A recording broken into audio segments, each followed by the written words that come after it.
Hi, I'm Heidi Harriet. Welcome to Doggone Good Information. And also welcome my co-host, Tommy Fahey. Hi, Tommy. Hi, Heidi. How are you today? Terrific.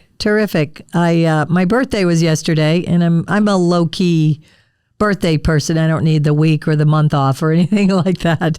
And as it turned out, I was home alone. My husband's actually visiting the kids, but that was all the birthday present I needed. So I'm actually feeling, I'm feeling great today because I got caught up actually on a lot of computer stuff and even did a little wedding dress Zoom with my daughter. So couldn't have been a better day. So fantastic. I'm feeling good and ready to go and really excited about our topic. We alluded to it in either the last or the one before that podcast and decided to go forward with it, which is the diet for your dog and this raw diet that's become such a buzzword and so popular. So I am really looking forward to getting into that. We've both done some homework on it, and I think it's just something we want to talk about and put out there, give people some more information. There's a lot to unpack there. Boy, you said a mouthful there. Absolutely. So anything exciting happened for you in the last week? Oh, I've just been busy with work and training and seeing a lot of horses this time of year. We've got great weather here in Missouri, so I've been super, super busy. Awesome. And then I think I talked about on the last podcast, I was dog sitting for a friend of mine. I think that was right before we recorded the last episode. And then I watched the dog for them again just overnight here a few days ago.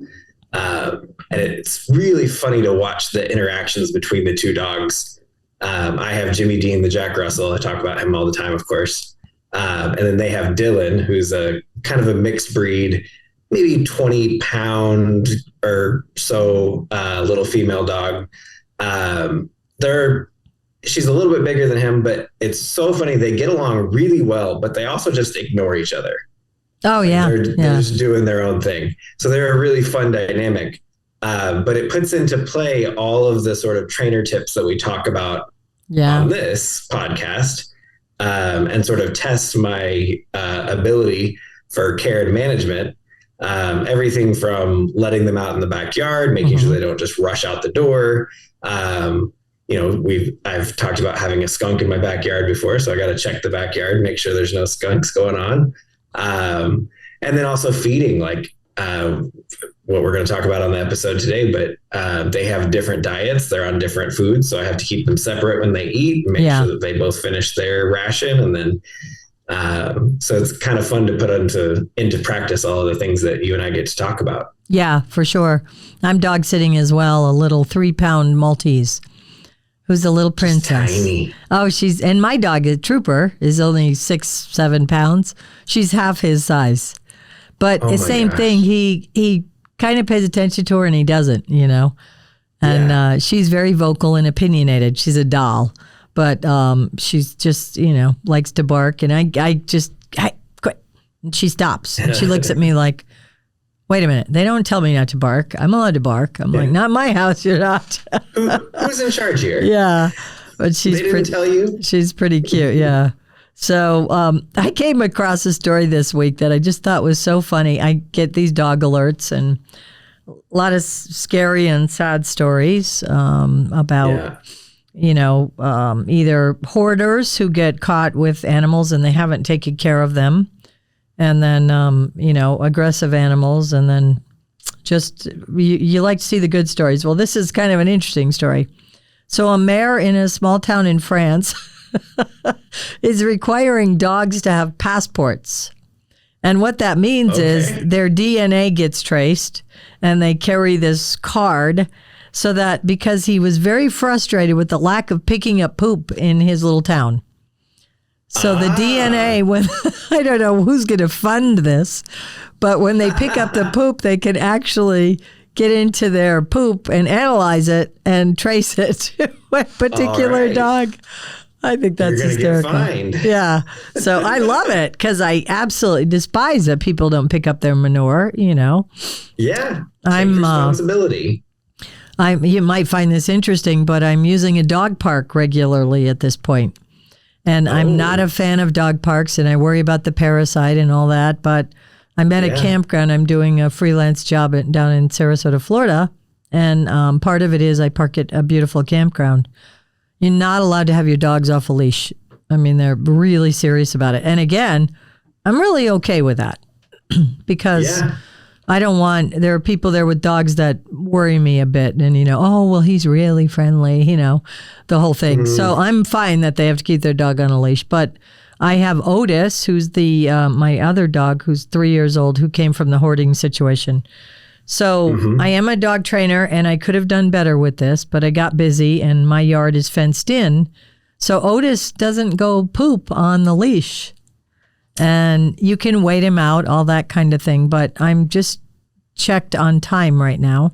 And there's a dog park very close to me and it's quite nice. And there's usually not many dogs in it, but I am amazed at how many people don't pick up the poop. It really disturbs me. So maybe I will start a passport program.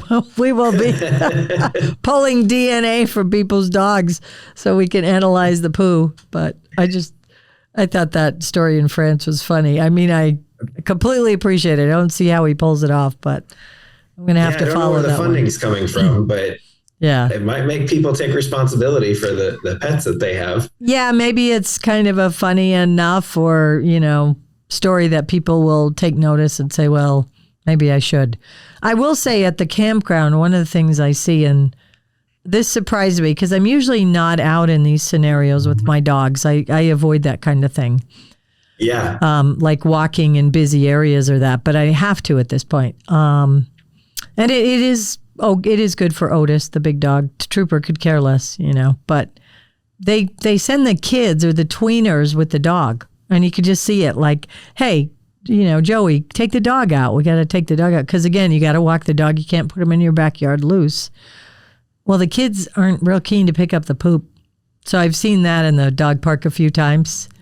And, so I wonder if that's a part of it. But anyhow, so if you do send your teens or your tweeners or smaller kids out with your dog, be sure and help them understand the importance of picking up the poo.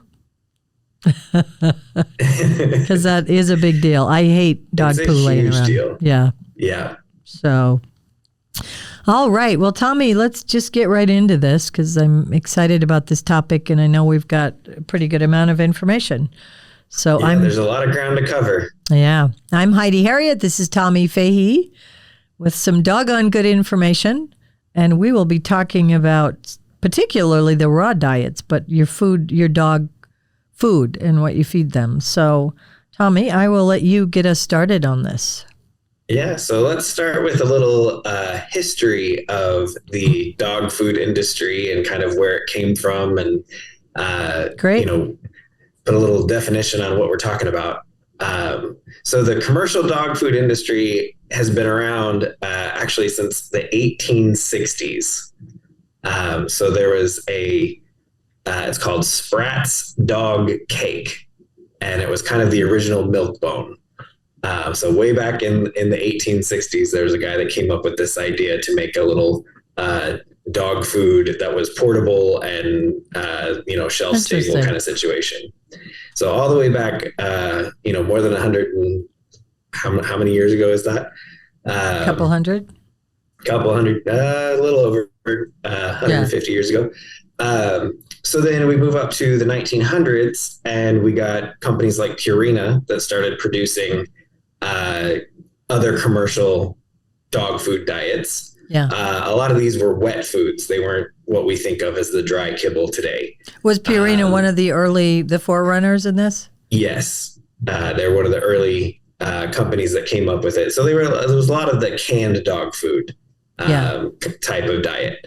And then you move up to the 1950s and the extrusion process developed. And extrusion is taking food products, putting them in a high heat, high pressure situation, which intensely cooks them.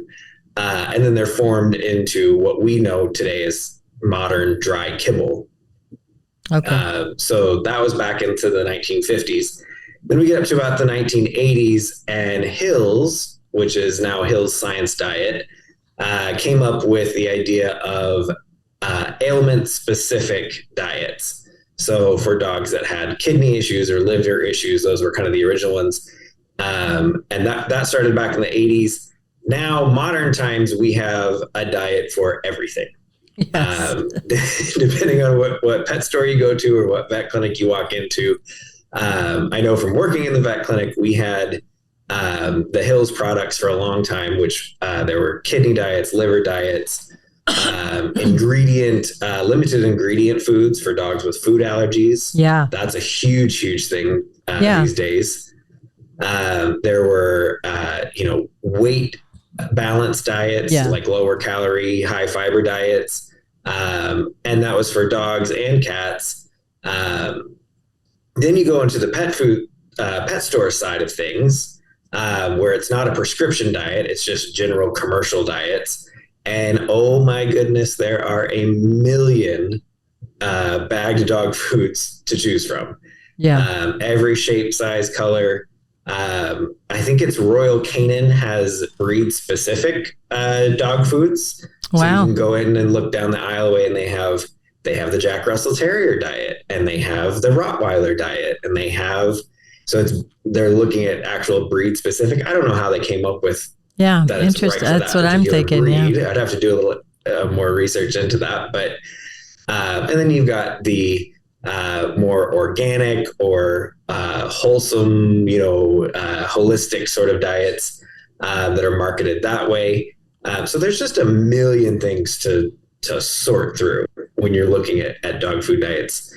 And I think what happens is we get a little overwhelmed and a little confused and a little unsure of what all that means and what's right and what's good.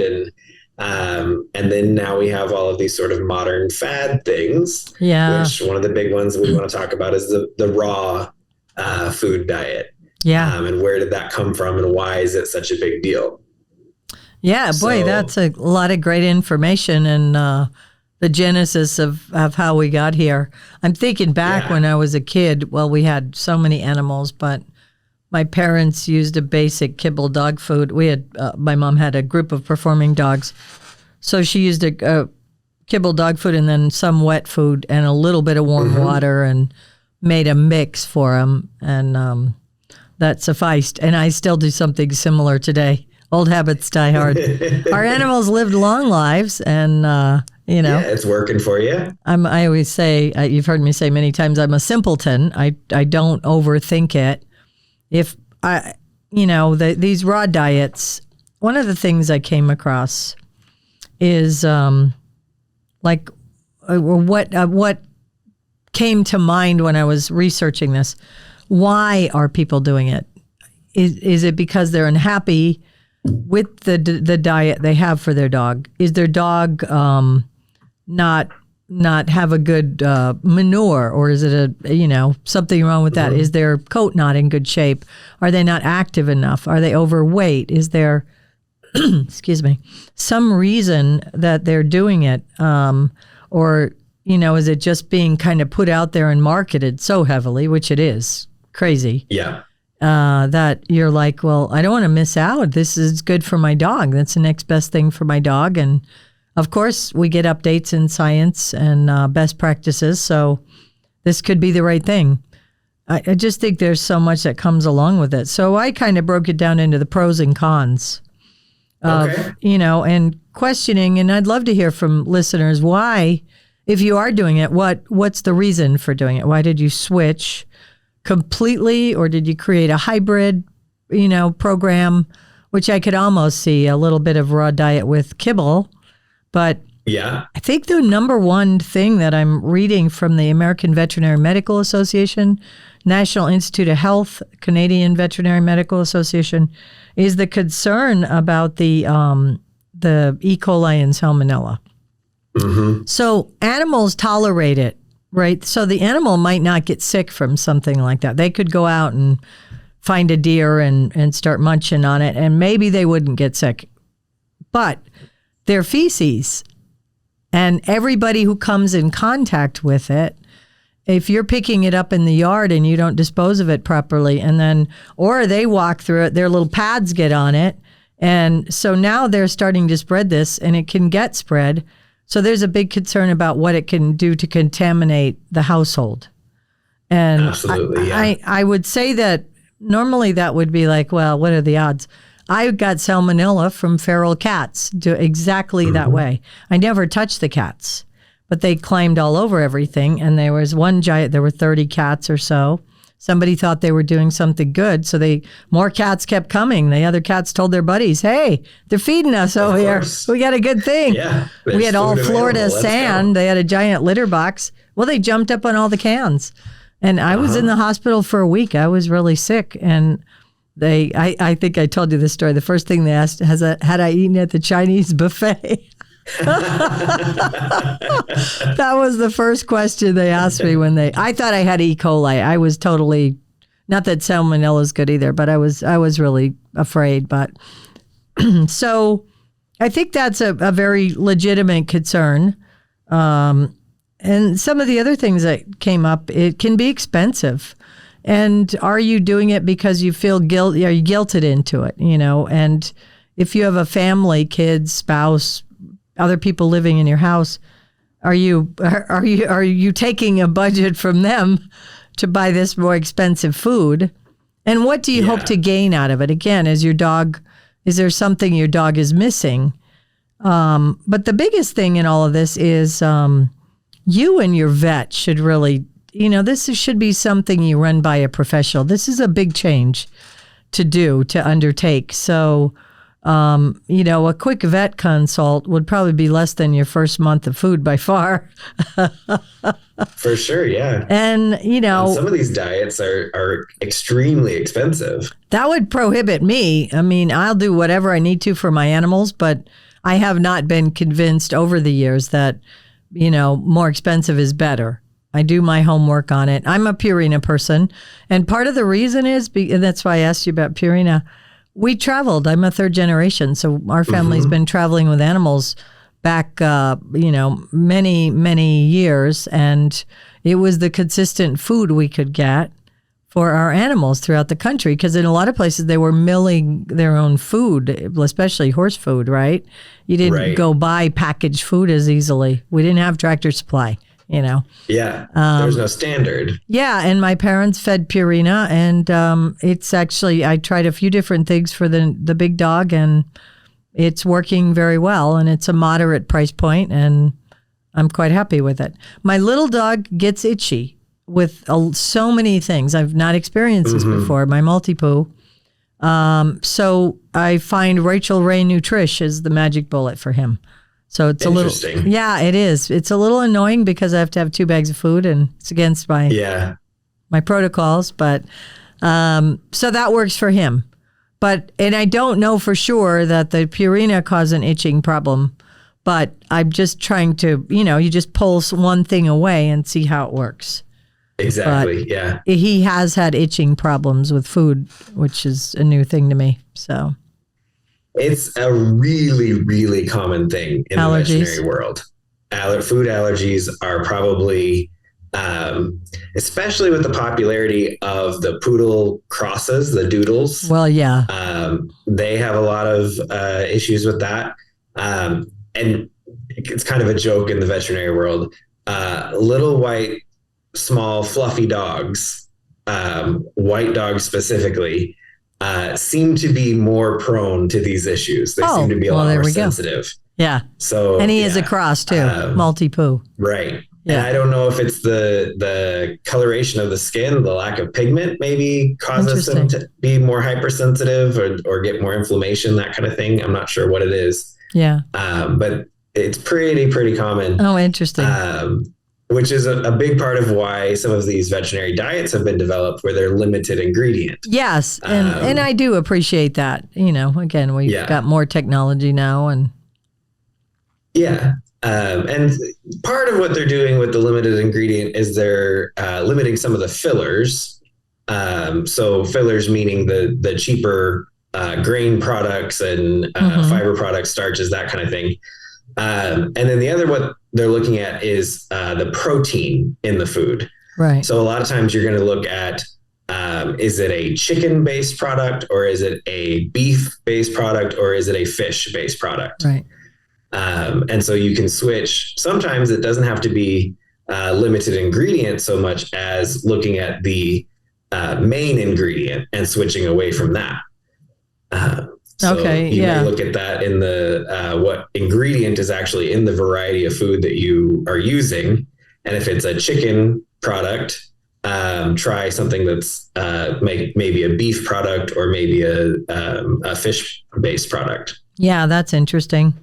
So, the raw diet, the other thing that, and you and I kind of touched on this a bit in our last episode, the kibble. I mean, when I think raw diet, I'm thinking of like a carcass, because I grew up around big cats as well. We didn't work the big cats, but I was around them. So I'm thinking of a piece of the carcass that has been, butchered, and they get the bones and the meat, right? And all of that. So the raw diets I've seen, and I haven't delved too far into these, don't have that piece of the bone piece, right? So I'm concerned about the teeth and the need for the kibble or bones. Correct. Or whatever. Bones worry me a bit. Of course, the right bones can be fine. And then nutrition. I have a saying with my horses and dogs that I believe the scientists know better than me what needs to go in. And again, if it's very specific, food for the active horse, food for the young horse, food for the underweight horse, food for the overweight, and the dog, same thing. So I have found good success with that, unless I had a specific issue that I needed to add a supplement for. So I did read in these same articles I was looking at that they're concerned about complete nutrition, right? Mm-hmm. In the raw foods, and not all dogs tolerate it well. Correct. And we talked about that. So, and there are some people who are doing it because they don't believe they tolerate the other commercial foods well, so they're trying the raw diet. Yeah, I think it's. I don't know too many people that really have a great understanding of human nutrition. And amen. Well said. I think that's a really interesting concept when we start thinking about these diets. Yes, that's pretty funny. I like that. Yeah, it really. I mean, a lot of people don't understand, basic human health class from high school. They didn't get that course that day. But yet they're experts with their horse, with the 25 supplements, or their dog, right? Now they've become they're in their like little scientists, putting in their little ingredients, and that makes it even funnier. Yeah. Things. And really, I think a lot of times, especially with the commercial diets that have specialized, nutrition and everything, is that people are tinkering with things that don't really know what they're doing. Yeah. So they're putting in different volumes of this or that, and then supplementing. And when actually you could probably just buy a product that's specifically made for what you're doing. Yeah. And it will save you a significant amount of money in the long run. And the time. Yes. Yeah. So I can totally understand where people are going with wanting to have, maybe fresh ingredients, maybe, dogs are omnivores, so they're going to eat vegetables. As well as meat. That's another thing that a lot of people don't understand. I'll tell you the story. When I was working at the vet clinic, we had a new client call in, and I happened to be the receptionist that day. And he tells me on the phone that he has a wolf. Oh boy, I know where this is going. Really? You have a wolf? And he says, yes, because I had asked him, what breed is your dog? And he said, wolf. And I said, but is it? I don't think it is. And you haven't even seen the dog yet, right? I haven't seen the dog. I don't know this person. So we schedule in the appointment. I asked all the pertinent questions. Is it aggressive or anything like that? But is it? But is it a wolf? Because I don't think so. Oh, so the guy gets there, and he's younger, maybe late teens, early 20s.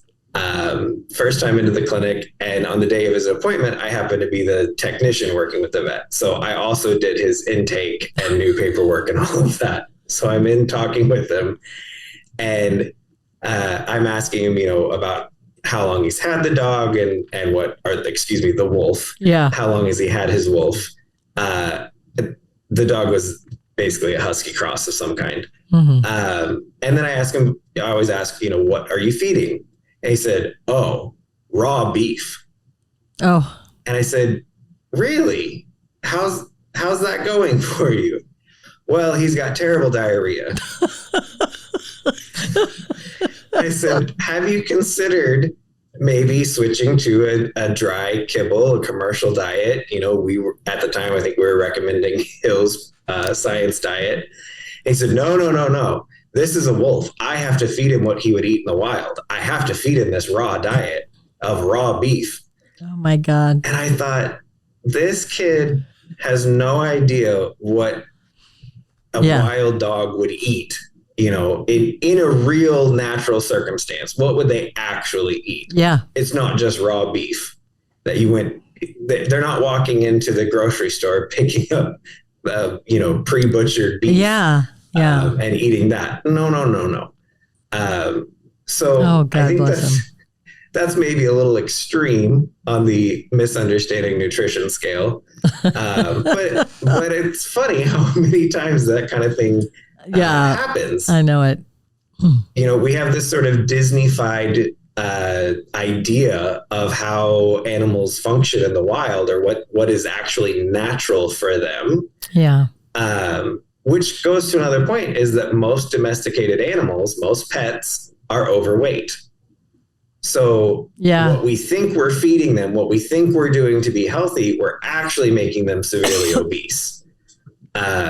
So we have a big problem with understanding what is actually good nutrition for our animals, and honestly for ourselves. Yeah, that's a great point, honestly. As well, so yeah. And so I mentioned some of what were my pro and con list. The pro list is short, but people cite weight loss. Their dog stays in better shape, better energy, and a really nice coat. And I can appreciate that. Different times. I also think it could be a bit cyclical with animals, that their coats are better at times than others. Sometimes it's related to the food, sometimes not. But it's certainly something I would look at. Depends on the length of the hair of the dog, but certainly on a horse, we're looking at their coat for a sleek, shiny coat to tell how their nutrition and grooming is going.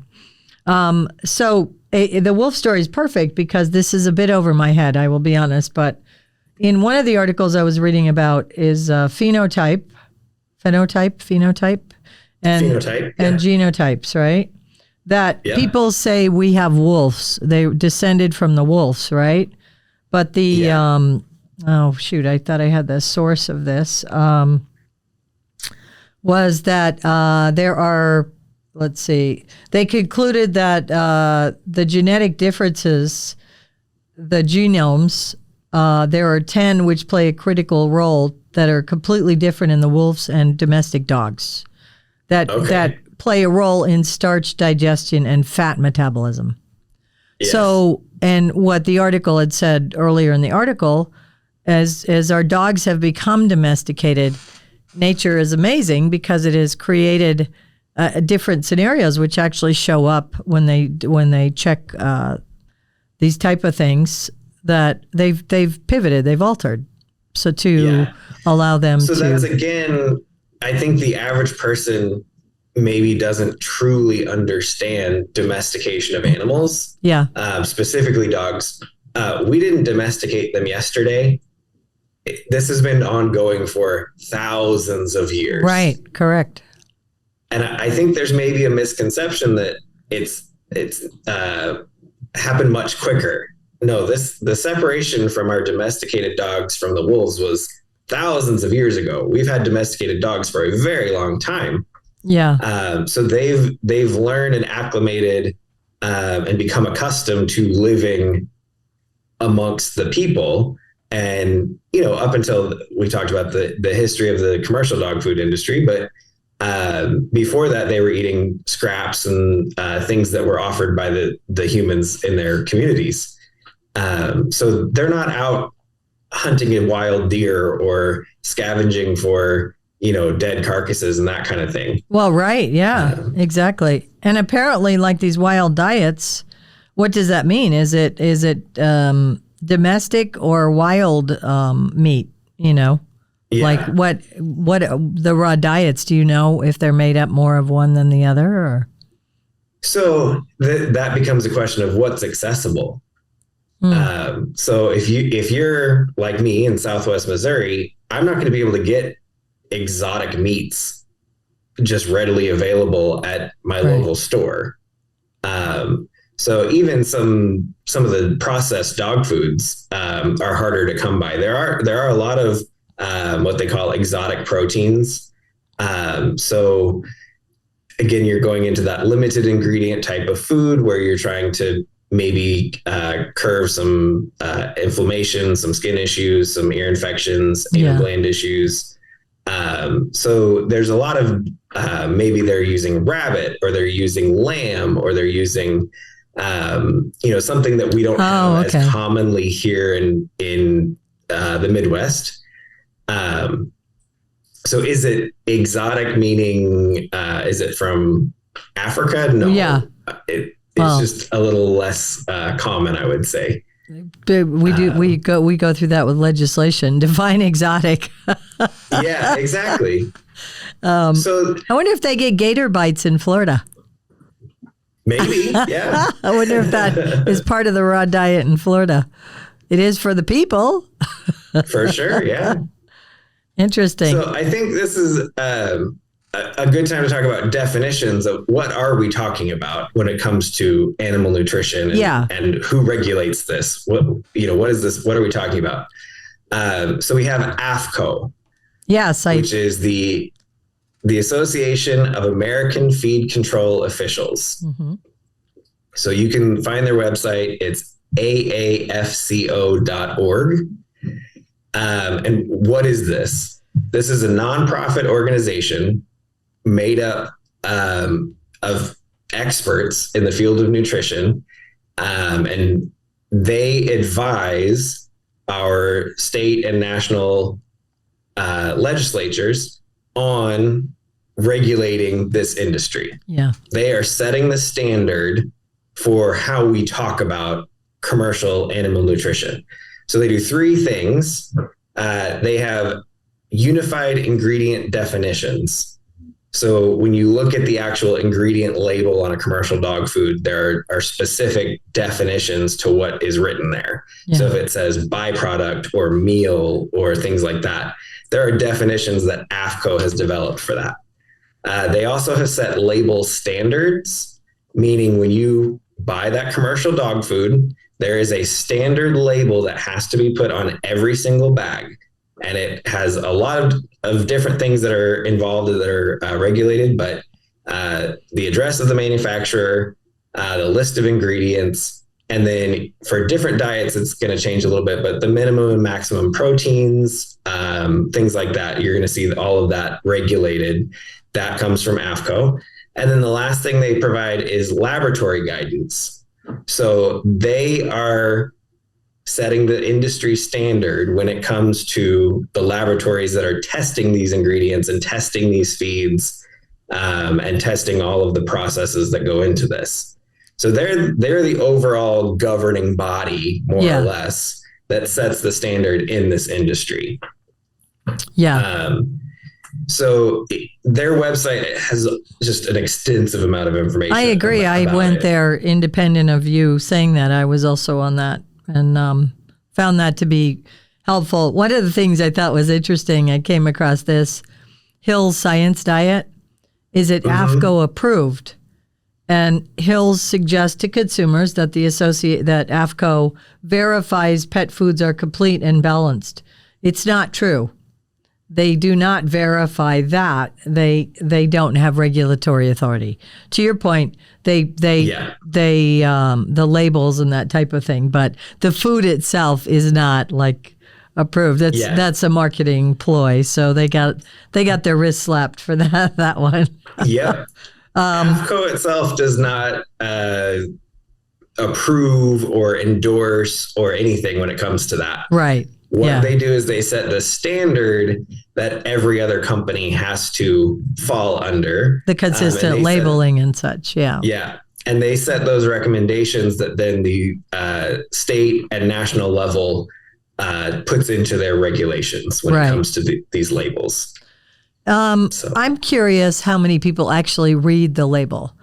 I'm a label reader. Like I'm also a horse trainer, as you know, and I've gone into equestrian theaters, taken over as the head trainer.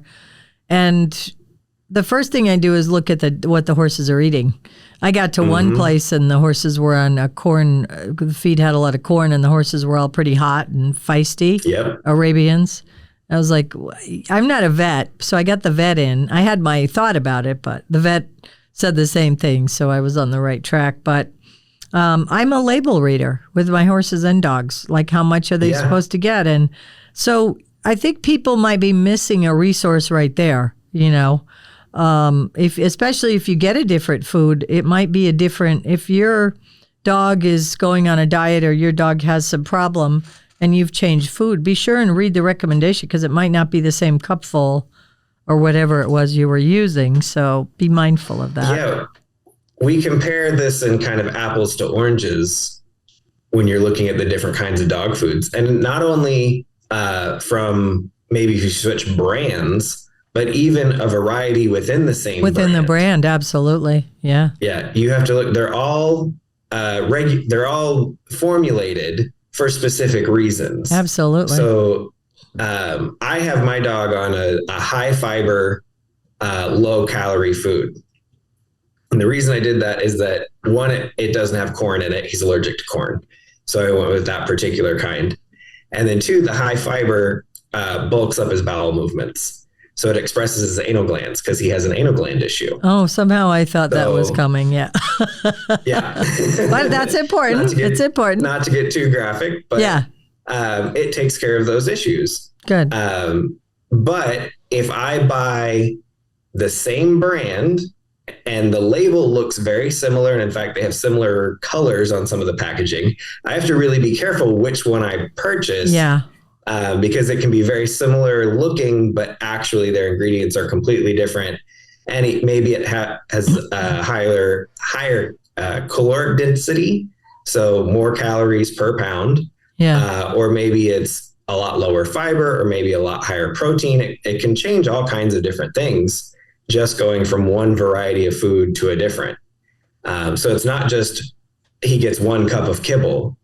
You have to really look at the label and say, what is recommended for this dog at this stage of life, at his current weight? Do you want him to lose weight or gain weight, depending on, their body condition score and that? Yeah. So there's a lot that goes into understanding what you're actually feeding your dog. How many people at the vet clinic, how often was the conversation about let's change a dog's food? What would you think the percentage might be? I would say we discussed food and diet in every single annual appointment. It was part of the protocol to discuss what they were getting. The vast majority of the dogs were overweight. So then we started talking about, what are you feeding? How much are you feeding?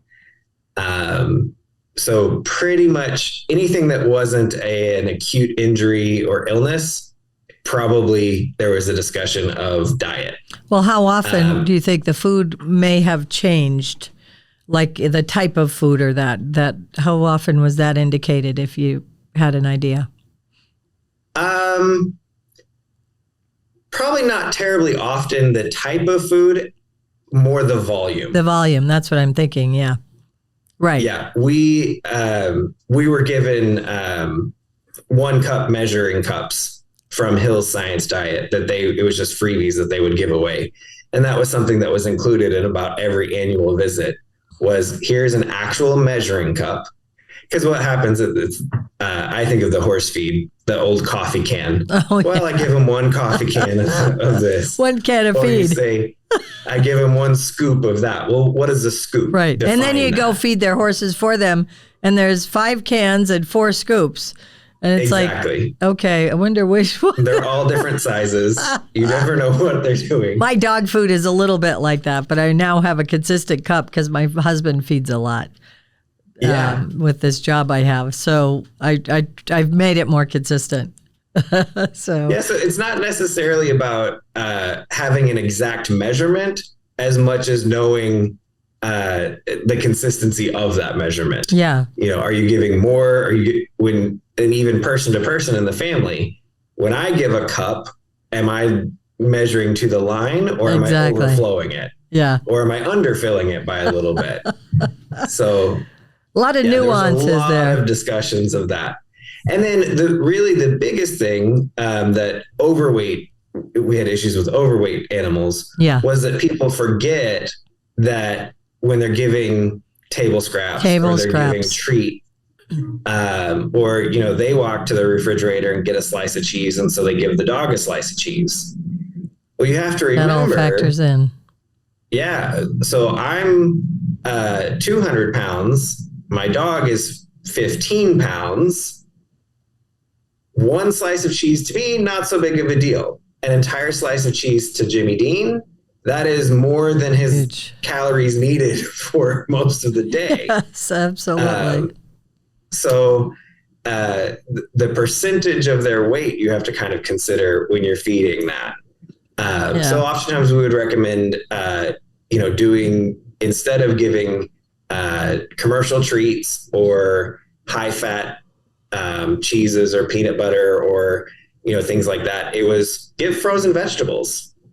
Get some frozen peas. A lot of dogs love the crunch of the frozen things. Green beans are a good one. That's a great idea. Yeah. So you just start treating them with that. Carrots, high fiber. I'll be very honest. I still have a hard time getting my head around vegetables for dogs because, again, animal training family and just wasn't even heard of when I was young. And old habits die hard. And I haven't tried it with my animals. I need to. Although they did eat my salad that I left on the counter the other day. All of it. They ate all of it. I was telling people at work, well, we'll see if the salad survives. No, they got it all. So that day they did get vegetables. There you go. So I love the frozen. It's so hot right now. We're in Florida. I'm in Florida. I like that idea. It could be something interesting. So, and I hear a lot about pumpkin as well. Pumpkin is a good fiber supplement. Yeah. So I think I said this on the last episode, but I just have to say it because I think it's so funny. You mentioned like they have changed as we progress. They've changed the feeds to take out some of the cereal or the filler of that, right? And years ago, David Letterman, the talk show host and comedian, said, it was probably 30 years ago. Alpone said today they came out with a new food and it doesn't have a speck of cereal in it. Now, my dog Skippy spends a day drinking out of the toilet bowl and eating out of the garbage. Chances are he doesn't mind a speck of cereal. A little bit's going to be okay. Yeah.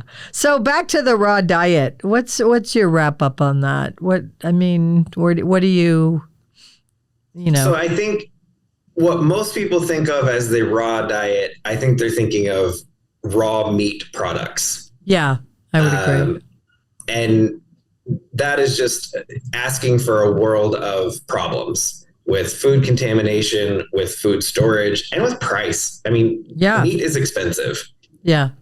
So I think it's probably a very misunderstood idea.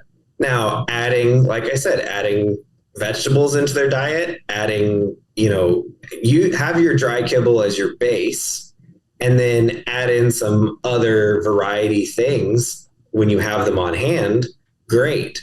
But I think going completely to the raw diet, you're risking food contamination, you're risking accessibility, and then you're really risking nutritional balance. Exactly. That's the big one. Do you understand a dog's dietary needs enough to create a balanced diet for them?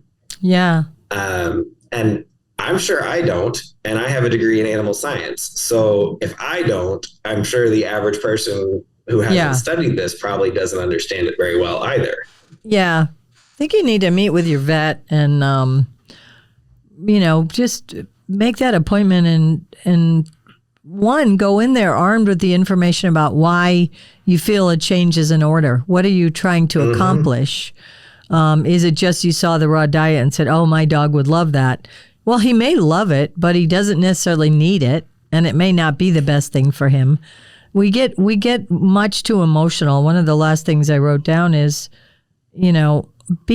I'm all about practicality. I don't allow a lot of emotion when I'm making decisions for my animals. I'm very emotional about my animals. I love my animals, but I've learned that emotion isn't helping me make good decisions and focus on best practices, what's in the best interest of the animal.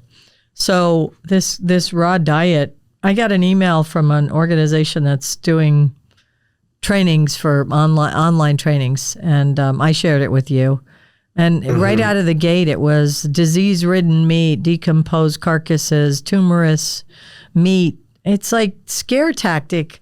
And I'm not telling you none of that stuff. That stuff might not happen on some occasion. I have to have some faith in our regulatory bodies. But above and beyond that, it's the shock and awe to sell your product. I just do not agree with that. Know what that makes me think of? Because that's been a big thing here in the last couple of years, is this sort of shock and awe of the raw diet and all of that. But I think back, there was a big story. I don't know timeline wise when it was, but the Hershey chocolate factory there was a big story about roaches in the chocolate. And then they're not almonds. Dive into it, sorry, apparently not. I'm sorry, Hershey. I'm not trying to throw you under the bus. But when you dive into that, well, yes, in a large manufacturing process, it's not going to be 100% pure and clean. Yeah, nothing in this world is. So there's a certain parts per million that is allowed by law, by regulation, that we know that there's going to be some minor contamination that is not going to affect the general health of people. So that was a huge story, I don't know, probably 20, 30 years ago. But do you know what you can still buy? Hershey's chocolate. Oh, yeah. It's still available. Yeah. We didn't outlaw it because there's nothing wrong with it. Right. And then the other one that was just recently, that aspartame has come. They've, said that it's I saw that. Yeah, it started out as a total shock, and you're going to die if you're drinking aspartame. And then now, peel back the layers of that. I heard like 14 sodas a day or something or some crazy thing. If you just have one occasionally, if you drink Diet Coke in moderation, you're probably fine. Yeah. Now, if you only drink Diet Coke and you've never had a glass of water in your life, you probably have a problem. Yeah. But, but that's not diet. That's not the Diet Coke's problem. That's your problem. Exactly. So we need to approach our animal food similarly. The same way. Be practical about it. Get your emotion out of it. And more costly does not mean better either. That's one thing I know for certain, and I kind of live and die on, because it's not that I won't spend the money when I need to, but I feel very comfortable about the offerings out there. And again, think of the dogs at shelters. They're eating whatever gets dropped off, and they're not dying. They're still there waiting to go home. Sadly, overcrowded, but they're still there, and they're eating whatever gets dropped off. So think about those kind of stray dogs on the streets in other countries, which is epic, apparently, and they're surviving, so I would say don't get too worked up about it. Get with your vet and figure out what's right for you guys, and don't fall prey to these fads. They're just not necessarily in the best interest of your animals or your family. Absolutely. For goodness sakes. The budget, So hopefully we've covered a bit there, and We're hoping to get somebody on from some of the dog food companies to talk about some of this as well. So yeah, I think if we can make that happen. That was kind of a broad overlook of general canine diets, modern canine diets, and that. But there's so much to understand when it comes to that. Yeah. So do a little research. And if you're giving your dog a lot of table scraps, that's not a good thing. Absolutely not. I've never allowed my dogs to get table scraps, and I do very little treats. So, so it's funny because nutritionally it's not great, but then you and I think of it as trainers, we don't give a lot of treats. Yeah. So on multiple fronts, it's not a great idea. Right. I do love the frozen vegetable when I leave to go out and leave a little bowl of that. I think that would be ideal. It keeps them a little busy and it's not harmful in any way. So I'll get back to you on that. Let me know how it works. All right. So I think that was a good overview with some information. Tommy, you have the pet peeve. What do you got for us? The pet peeve. So my pet peeve this week, I like to do these broad things, nothing super specific. We're in a time of society wants us to feel like we have to do the most. We have to do absolutely the most or we're failures. So what I mean by that is people feel like they have to be, the most healthy. They have to have the perfect diet. They have to have the perfect routine. And the same we feel like about our pets. We have to make sure that they have the most everything. They have to have the best toys and the best food and all of the extra things. And we've got to take them to the dog spa and we've got to take them to, enrichment things. And we do that for ourselves. We do it for our pets. We do it for our children. And that's a big pet peeve of mine is oftentimes you don't have to do the most. And because you're trying to do the most, you feel like a failure and you feel bad about yourself and you're, you have a lot of emotions that kind of come out of that, where if you kind of pull back from that and separate yourself a little bit from the mainstream and the sort of social media look, and you're not comparing yourself to what you see in front of everybody else, you can be a lot more settled and a lot more relaxed about your life. And I hear it a lot from my clients, and as far as horse training side of things go, they look at something on social media and they say, oh, so-and-so is out at this show, or, so-and-so's horse is doing so well at this particular thing. Well, what you're not seeing in that little 30-second clip that you just saw on Instagram is all of the work that went into developing that. Yeah. It's the same, we see these clips of animals doing cute things or cute, they have the perfect hair coat or they have the perfect whatever. What you're not seeing is all of the things that fell into place to let that happen. Yeah. And part of that is putting the work in. Part of that is being lucky that you were in the right place at the right time and had everything fall into place. Right. So you don't have to do the most. And does the animal really care? I mean, who are you doing it for? It's exactly what's in the best interest of the animal. And I think that's great because you highlighted that we might relax a little more if we weren't so busy trying to get it all in or make it all happen or have the perfect stuff. Animals absolutely bounce off of our energy. So if you're nervous and scattered and feel inadequate or whatever, that will be part of what your relationship with your animal.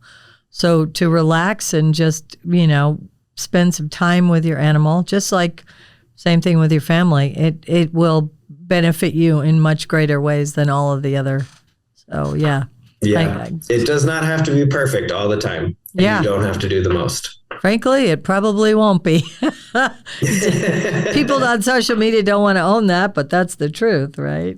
Correct. So my training tip aligns with, a client from this week, as they usually do. And sometimes it's questions from the clients, but I hear this all the time. They offered to give me some dog food because they've changed dog food yet again because their dog did not like the dog food, right? Or something along those lines.